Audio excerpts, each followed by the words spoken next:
He advances only when the bull turns away.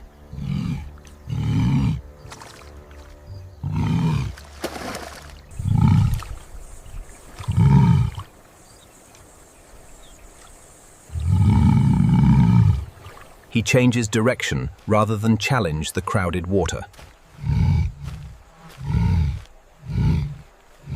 Higher ground finally gives him room to stop safely.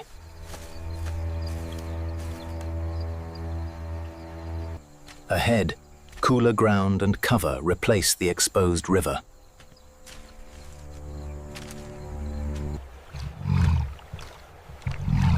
He starts upstream, searching for water shallow enough to cross. He tests the surface slowly, keeping most weight on dry ridges.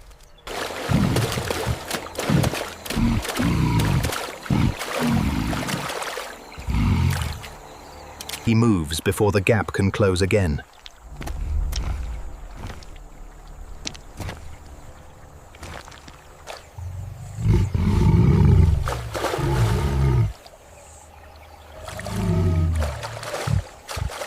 As the hippo turns back, the escape route changes again.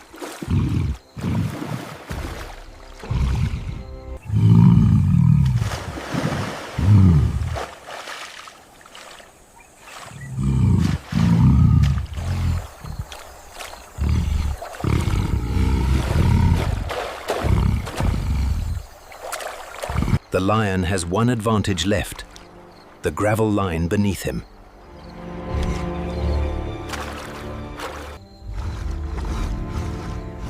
One final push carries him beyond the hippo's river. A narrow reed fringe lets him move without entering deeper water. The lion follows the clue, keeping outside the deepest water. Waiting is safer, but the sun is already dropping.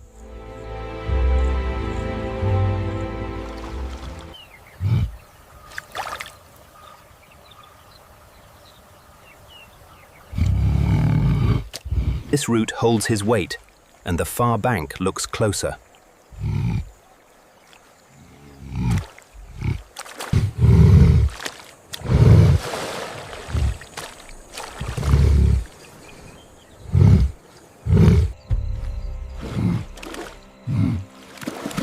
Loose clay gives way beneath his first climbing step. The lion quickens, trading caution for distance from deep water.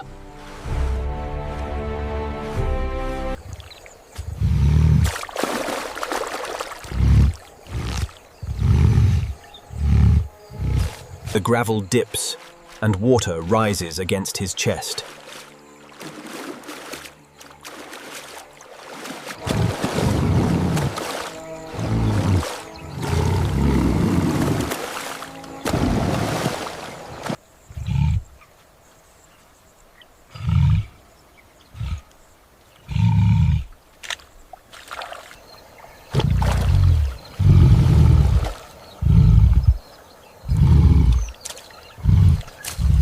From here, he can finally watch the bull's patrol clearly.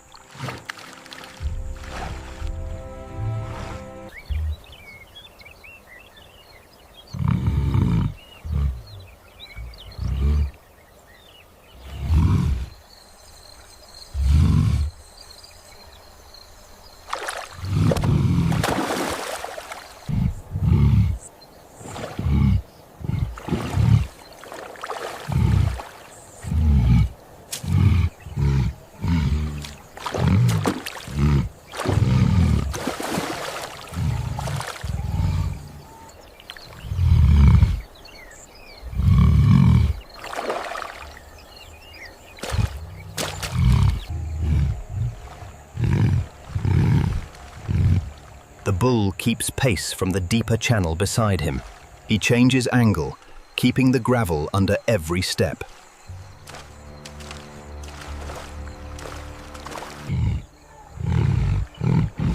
Now the bull's approach removes the space he just gained.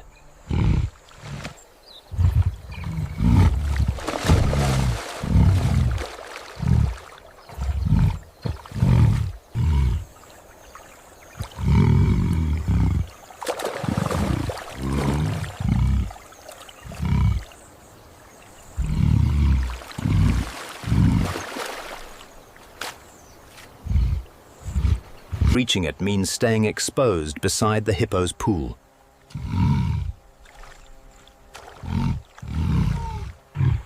He waits without settling, eyes fixed on the upstream channel.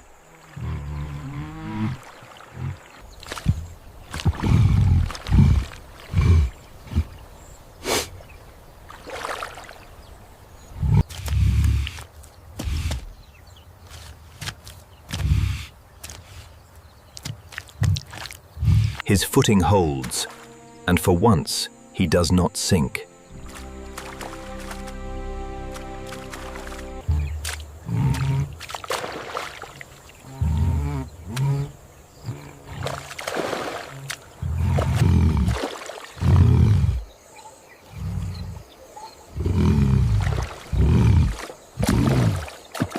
He enters carefully, placing each paw before shifting his weight.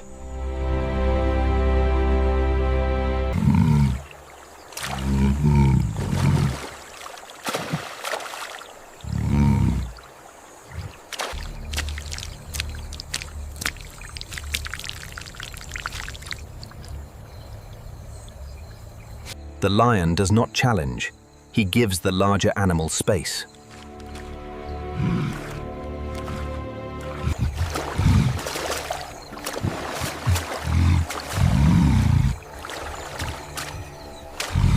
He searches the ledge for any place the depth eases.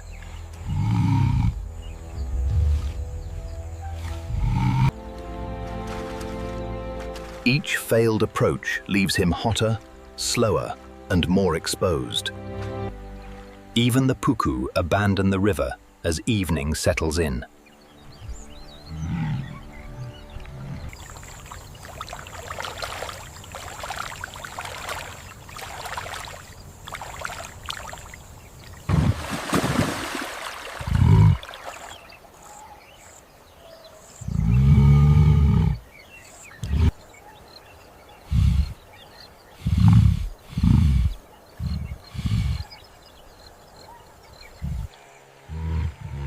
A territorial hippo has cut this lion off from dry ground. The only safe way out now lies across the river. One sinking step reveals the danger beneath the brown water. For the first time, he is genuinely closer to the far bank. The downstream shelf looks solid from above, but cracks deceive.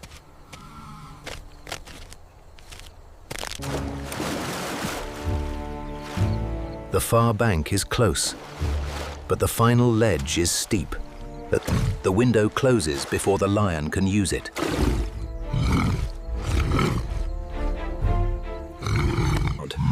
The downstream option has failed. Upstream is the only remaining route.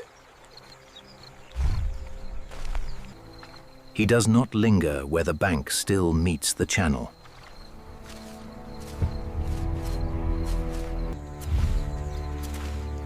Before darkness, he must find a shallow route to the far bank. The clay moves under him, turning a descent into a trap. But the riverbed hides soft mud beneath a harmless-looking surface. Firm gravel gives him speed the deeper channel cannot take away. The roots hold, and his body rises clear of the water. For now, distance is his only advantage. The detour is longer, but it may keep him shallow.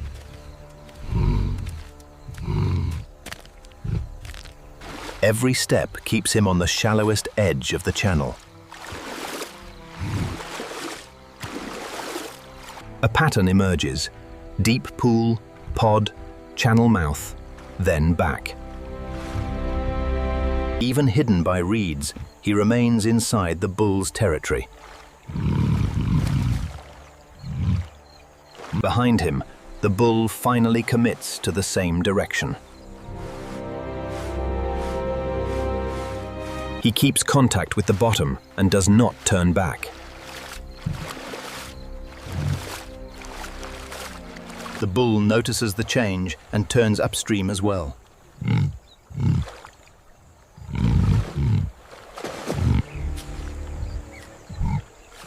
A strip of shade buys him a few cooler minutes. This time, the bull completes its circus faster. The shallow gravel fan is opening for the first time.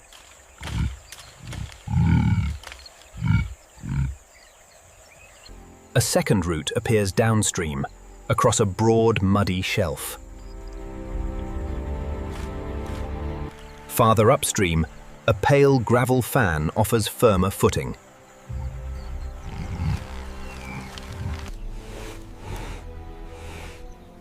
For tonight, survival means keeping the river behind him. He moves sideways, searching for roots strong enough to hold.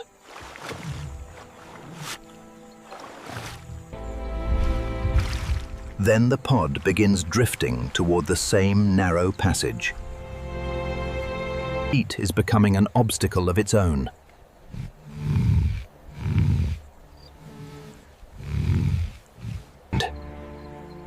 He stops waiting and chooses the crossing.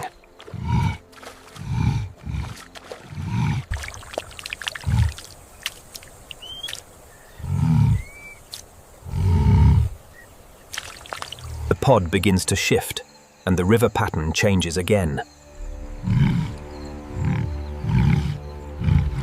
At the edge, the shelf breaks sharply into a deeper channel.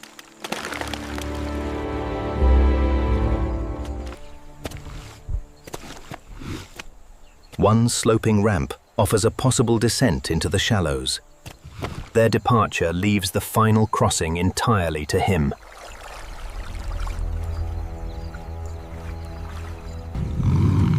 A warning grunt is enough to stop the next attempt. But the deep lane runs beside him like a moving wall. He gives ground, choosing balance over a risky confrontation. One female drifts toward the channel and narrows his margin.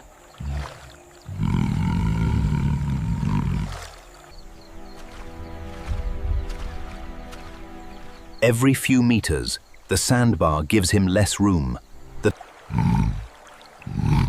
Here, the river spreads thinly over stones instead of mud. For several seconds, dry ground is no longer the safer choice. The first crossing point is shallow but not firm. Retreat costs time, but getting stuck would cost far more. The crossing is over. The lion has reached dry ground. A raised gravel hump gives him temporary dry footing.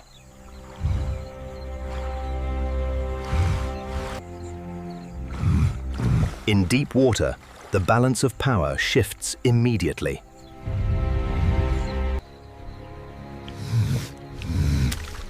Only now does the tension begin to leave his posture. Now he is farther from the sandbar and closer to the far bank.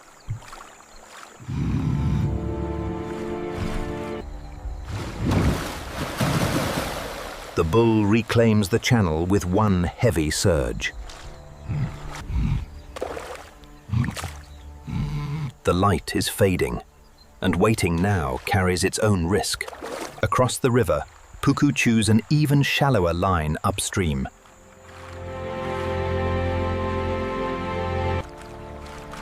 Their path reveals firm gravel, hidden beneath the reflected light.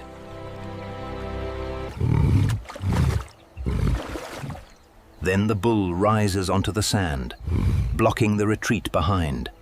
Behind him, the bull is already returning along the deep lane. He uses the shallows to keep distance without entering the deep lane.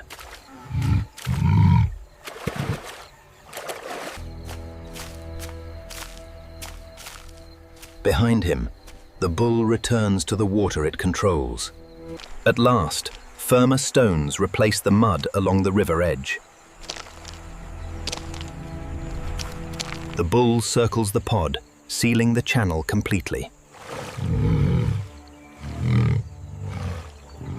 The crossing has become crowded before he can commit.